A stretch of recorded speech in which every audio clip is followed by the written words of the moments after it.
नागपूर विभागामध्ये 580 अपात्र लोकांनी 5 वर्ष शिक्षक म्हणून वेतन उचलले।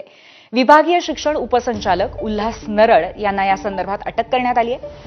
12 शिक्षण संस्थांचे कर्मचारी, नागपूरचे अधीक्षक तसंच शिक्षणाधिकाऱ्यांनी हा घोटाळा केलेला आहे।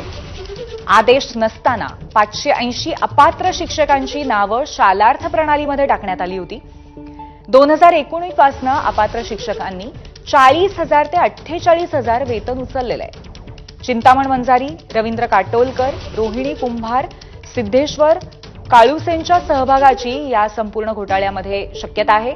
भंडाऱ्याच्या नानाजी पुणके शाळेमध्ये कधीच मुख्याध्यापक नसल्यामुळे हा पगार सुरू होता। शाळेने कळवूनही कारवाई केली नाही म्हणून शिक्षण उपसंचालक उल्हास नरडला अटक करण्यात आली।